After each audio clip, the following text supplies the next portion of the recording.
Piling mo ako'y mananahan, pagkat ikaw lamang ang aking kalakasan.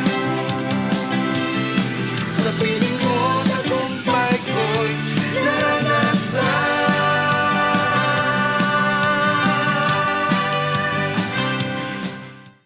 Salamat po muli sa Diyos na tayo po ay biniyayaan ng Panginoon para tayo po ay makaniig ulit sa Kanya at makapagbigay karangalan at the same time para tumanggap ulit ng Kanyang pagpapala. So tayo po muna ay manalangin mga ka-EAP.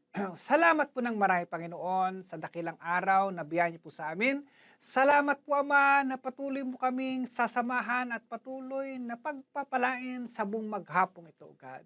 Thank you, Lord. Thank you, God. In Jesus' name, amen and amen. So, kumusta na po muli tayo mga ka-AAP, mga kapamilya, kapuso, kapatid, kay Kristo na patuloy na umaasa sa kanyang mga pangako. So, sa araw na ito po ang aking ibabahagi dahil ito po ay may kaugnayan po sa ating pang-araw-araw na buhay. Ito po ay matutunghayan po natin sa kanyang mga salita sa Proverbs chapter 17, verse 22.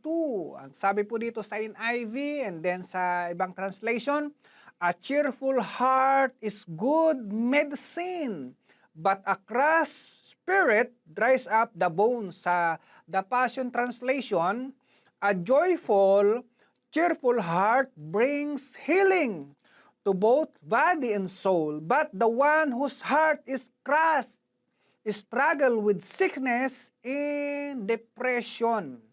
So sa Tagalog, ang pagiging masayahin ay parang gamot na nakabubuti sa ating katawan, ngunit ang pagiging malungkutin daw ay nagpapahina sa ating katawan. Sa ibang translation, unti-unting namamatay. So mga ka-EAP, dalawang kalalagayan po, dalawang klaseng o kalalagayan ng puso. Masayahing puso at malungkuting puso. Yan po ay araw-araw natin na i-encounter sa buhay na ito. Kaya napakahalaga na sa pamamagitan po ng paalala ng salita ng Diyos sa atin, kung sakasakali man tayo po ay nandoon sa negative side na kalalagayan ng puso, yung pagiging malungkutin, ay piliin daw po natin pasayahin ang puso natin. Alam niyo ba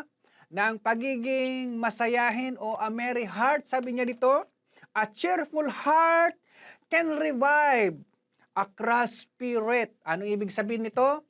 Ang pagiging masayahing puso daw kaya niyang baguhin yung kalalagayang malungkuting puso. And take note, napakarami pong pwedeng panggagalingan ng maaring magdulot sa atin ng kalungkutan sa buhay na ito. Tama po ba mga ka-EAP?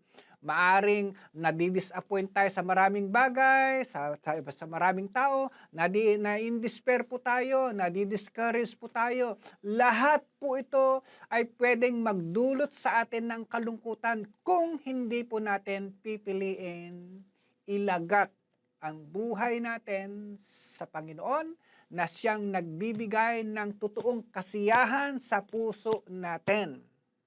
Kaya pala marami pong madaling tablan ng mga kapanghihinaan, sakit at karamdaman, kasi po maaring nakulong tayo sa tinatawag na broken heart o crushed spirit o sobrang kalungkutan sa buhay na ito.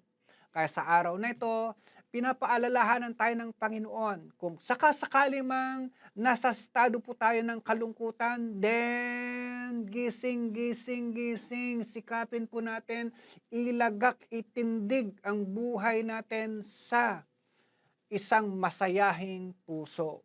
Dahil yan po ay mayroong pong napaka-positibong taglay sa buhay natin.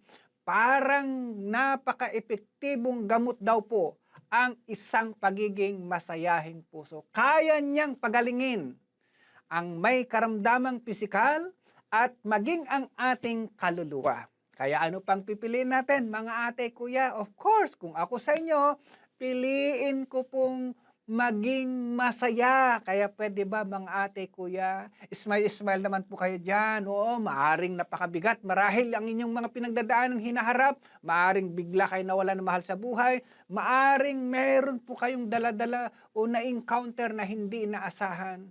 Pero kung ito po ay dadalhin natin lahat sa paanan ng Panginoon at tanggapin yung pagiging payapang puso at masayang puso, then hindi po tayo basta-basta lalamunin ng anumang kalungkutan sa buhay na ito. Kaya ano pang gagawin natin mga ate kuya?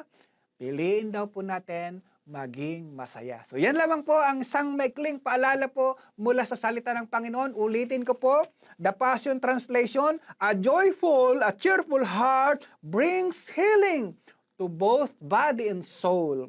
But the one whose heart is crushed, sabi niya, struggles with sickness and depression. So ayaw po natin, napupunta po tayo doon sa negative.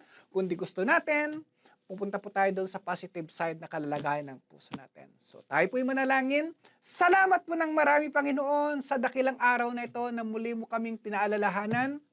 Napiliin po natin, itindig, ilagak ang puso namin sa kalalagayan ng pagiging masayahin, Panginoon. Kung sakasakali man, Panginoon, meron pong tinatamaan ng sobrang kalungkutan sa mga sandaling to, I pray and I declare, Lord, yung healing touch mo para mabago po ang kalalagayan ng aming puso sa mga sandaling to. Thank you, Lord. Thank you, God. In Jesus' name, amen and amen. Salamat po muli mga KAP at hanggang sa mga susunod po natin, mga kabanata. Bye-bye and God bless.